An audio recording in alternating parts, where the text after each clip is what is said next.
આપ સર્વોને હેતપૂર્વક જય શ્રી સ્વામિનારાયણ।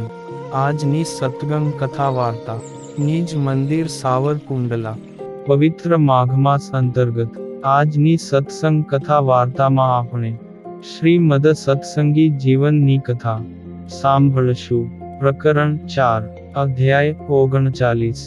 પ્રતાપસિંહ રાજા પૂછે છે કે હે સુવ્રત મુનિ, ભગવાન શ્રી હરિના કથામૃતનું પાન કરતા મને તૃપ્તિ થતી નથી, તેથી ફરીને હજી આગળની કથા મને સંભળાવો, કારણ કે તમારું અંતર કરુણાથી છલકાય છે। ભગવાન શ્રી હરિ વડતાલથી ગઢપુર પધાર્યા અને ત્યાં કેવા કેવા ચરિત્રો કર્યા એ સમગ્ર ચરિત્રો મારે સાંભળવાની ઈચ્છા છે। સુવ્રત મુનિ કહે છે કે હે રાજન, તમે ભગવાનની કથા શ્રવણ કરવામાં તથા સાંભળવામાં રસજ્ઞ છો અને મહાબુદ્ધિશાળી છો, માટે સાવધાનીપૂર્વક સાંભળો। હું તમને ભગવાનના અન્ય ચરિત્રોની કથા સંભળાવું છું। વડતાલથી નીકળી શ્રી હરિ માર્ગમાં અનેક ભક્તજનોના ગામોમાં નિવાસ કરતા કરતા વૈશાખ સુધી પડવાના દિવસે પ્રાતઃકાળે ગઢપુર પધાર્યા। પછી શ્રી હરિએ સ્નાનાદિક આહ્નિક વિધિ પૂર્ણ કરીને કૂર્મ જન્મ મહોત્સવ ઉજવ્યો અને તેમાં સાધુ, વિપ્ર અને બ્રહ્મચારીઓને ઉત્તમ ભોજનો જમાડીને તૃપ્ત કર્યા। હે રાજન, તે જ દિવસે જૂનાગઢથી હેમંતસિંહ રાજા અને ધોલેરાથી પુંજાભાઈ ગઢપુર આવ્યા। તે બંનેનું એક જ સમયે ઉત્તમ રાજાના દરબાર ગઢમાં મિલન થયું અને પરસ્પર કુશળ સમાચાર પૂછી શ્રી હરિને સમીપે દર્શન કરવા આવ્યા। પોતાના સિંહાસન ઉપર શાંત ચિત્તે વિરાજેલા ભગવાન શ્રી હરિને સાષ્ટાંગ દંડવત પ્રણામ કરીને તે બંને ભક્તો શ્રી હરિની સમીપે બેઠા। ભગવાન શ્રી હરિએ પણ આદર સત્કાર કરી કુશળ સમાચાર પૂછ્યા। શ્રી હરિના દર્શનથી અતિશય આનંદ પામેલા તે બંને ભક્તજનોનું ઉત્તમ રાજાએ પણ સન્માન કર્યું અને પોતાના ભવનમાં તેમને ઉતારો કરાવ્યો। હે રાજન, 2 દિવસ પછી અખા ત્રીજના શુભ દિવસે ચંદન યાત્રાનો ઉત્સવ કરીને પોતાના નિવાસ સ્થાને સિંહાસન પર બિરાજમાન થયેલા શ્રી હરિને પ્રણામ કરી તે બંને ભક્તો તેની સમીપે જ બેઠા। પોતાના અંતરના અભિપ્રાયને નિવેદન કરવાના ઉત્તમ સમયને જોઈ હેમંતસિંહ રાજા 2 હાથ જોડી ભગવાન શ્રી હરિને કહેવા લાગ્યા કે હે ભગવન, મારી અરજ સાંભળો। હે પ્રભુ, તમે જૂનાગઢમાં શ્રી રાધા કૃષ્ણ દેવનું સુંદર મંદિર બંધાવો। મંદિરનું નિર્માણ થાય તો મને તથા અન્ય નગરવાસી ભક્તજનોને પરમ આનંદ થશે। અમારા જૂનાગઢના નવાબ બહાદુર ખાન મુસ્લિમ રાજા છે, તે પણ મંદિર કરવાનું અનુમોદન આપે છે।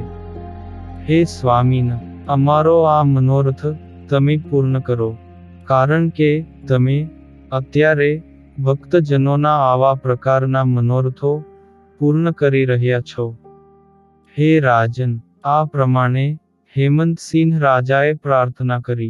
ત્યારે ધોલેરાના રાજા પુંજાજીએ પણ 2 હાથ જોડી હેમંતસિંહ રાજાની જેમ જ ભગવાન શ્રી હરિને કહ્યું કે હે સ્વામીન, તમે અમારા ધોલેરા નગરમાં પણ મંદિર બંધાવો, કારણ કે મારો તથા સર્વે પ્રજાજનોનો આ શુભ મનોરથ છે।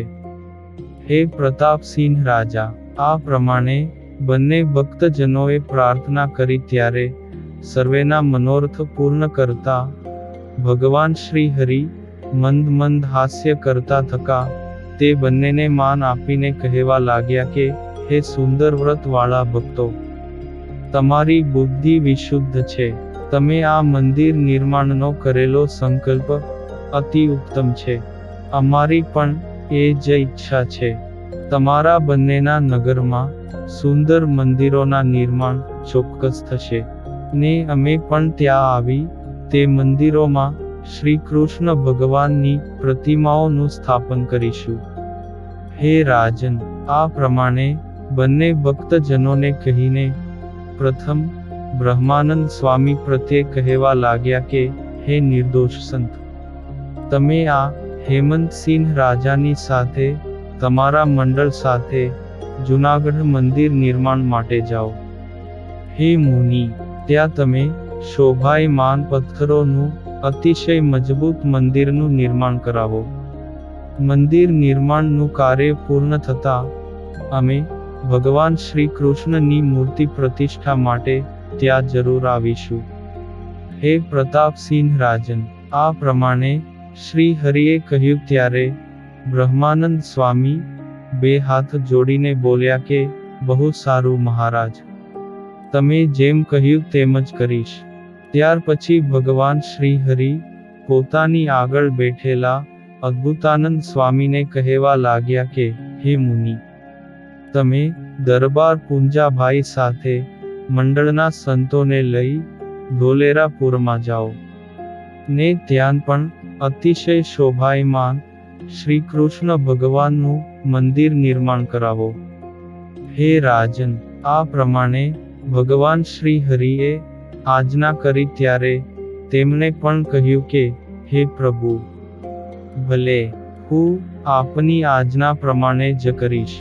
પછી નૃસિંહ જયંતીના ઉત્સવ પર્યંત ત્યાં ગઢપુરમાં જ રોકાયા, ને ઉત્સવની સમાપ્તિ કરીને શ્રી હરિની આજ્ઞા લઈ બંને મુનિઓ બંને રાજાઓની સાથે જૂનાગઢ તથા ધોલેરા હર્ષપૂર્વક સીધાવ્યા. બ્રહ્માનંદ સ્વામી અતિ ચતુર શિલ્પીઓ પાસે વિશાળ મંદિરનું નિર્માણ કરાવવા લાગ્યા. નગરવાસી હેમંતસિંહ આદિક સર્વે ભક્તો સ્વામીના આદેશ અનુસારે વિવિધ સામગ્રીઓ તત્કાળ હાજર કરતા હતા.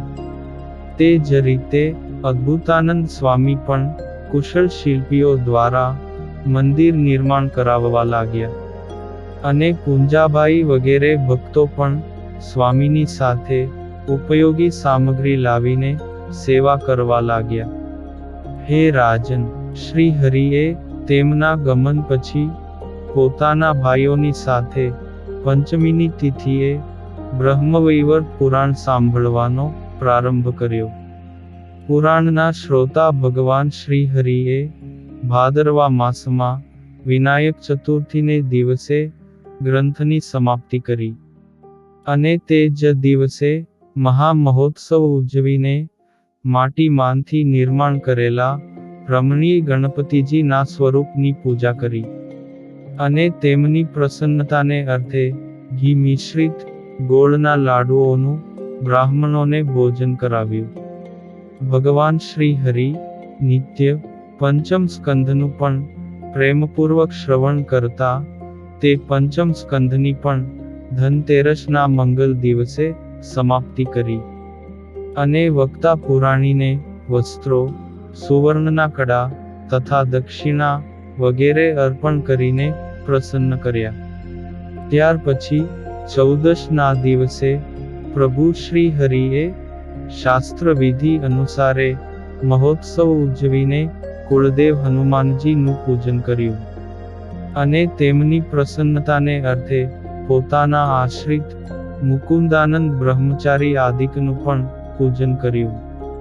પછી શ્રી હરિએ દીપોત્સવ અને અન્નકૂટનો પણ મહામહોત્સવ ઉજવ્યો, અને ત્યાર પછી પોતાના માતા પિતાના જન્મોત્સવને ઉજવવાની ઈચ્છાથી શ્રી હરિ કાર્તિક સુધી ચતુર્થીના દિવસે વડતાલ ધામ જવા નીકળ્યા. હે રાજન, તે સમયે પોતાની પત્નીઓએ સહિત રામ પ્રતાપજી વગેરે શ્રી હરિના સંબંધીજનો તેમજ ગઢપુરવાસી અન્ય ભક્તજનો પણ પોતાના અન્ય સંબંધીજનોની સાથે ઉત્તમ રાજાની આગેવાની હેઠળ તત્કાળ ભગવાન શ્રી હરિની પાછળ પાછળ ચાલવા લાગ્યા. તે માર્ગમાં આવતા અનેક ગામવાસી અને નગરવાસી જનો ભગવાન શ્રી હરિનું પૂજન કરતા હતા. અને અશ્વ ઉપર આરૂઢ થયેલા શ્રી હરિની પાછળ ઉત્તમ રાજા વગેરે ઘોડે સવારો પાછળ પાછળ અનુસરતા હતા. આ રીતે ભગવાન શ્રી હરિ કાર્તિક સુધી ગોપાષ્ટમીના ચોથા મુહૂર્તમાં વડતાલ ધામ પધાર્યા. તે સમયે વડતાલવાસી ભક્તજનો તેમજ યાત્રાળુ ભક્તોના સમુદાયો ભગવાન શ્રી હરિની સન્મુખ આવ્યા. તે મંગલ વાજિંત્રોનો મધુરનાદ કરતા કરતા તે ભક્તજનોની સાથે ભગવાન શ્રી હરિએ પુરમાં પ્રવેશ કર્યો. અને અતિશય સ્નેહપૂર્વક શ્રી લક્ષ્મી નારાયણ દેવના દર્શન કર્યા.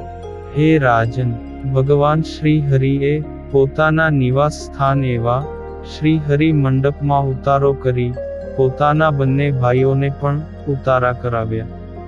ને દૂતોને પ્રેરણા કરીને ભક્તિ ધર્મનો જન્મોત્સવ ઉજવવા માટે વિવિધ સામગ્રીઓ એકત્ર કરાવવા લાગ્યા. પછી ભગવાન શ્રી હરિ બીજે દિવસે કાર્તિક સુધી નવમીની તિથિએ બ્રાહ્મણોને ગાય આદિકના મહાદાન કર્યા. અને દશમી ના દિવસે પોતાના માતા ભક્તિ દેવીના વાર્ષિક શ્રાદ્ધ મહોત્સવમાં હજારો બ્રાહ્મણોને ઈચ્છિત ભોજન જમાડીને દક્ષિણાઓ આપી પ્રસન્ન કર્યા. હે રાજન, મહા ઉદાર મનવાળા ભગવાન શ્રી હરિએ ચક્રવર્તી રાજાઓની માફક સંવત 1882 ના કાર્તિક સુધી એકાદશીના દિવસે અનેક પ્રકારના વાજિંત્રોના મધુર ઘોષની સાથે મહાપૂજાનો વિધિ કરવા પૂર્વક ધર્મદેવના પ્રાગટ્યનો મહોત્સવ ઉજવ્યો. અને સુંદર વસ્ત્રો તથા દક્ષિણાઓ અર્પણ કરીને વિપ્રોનું પૂજન કર્યું.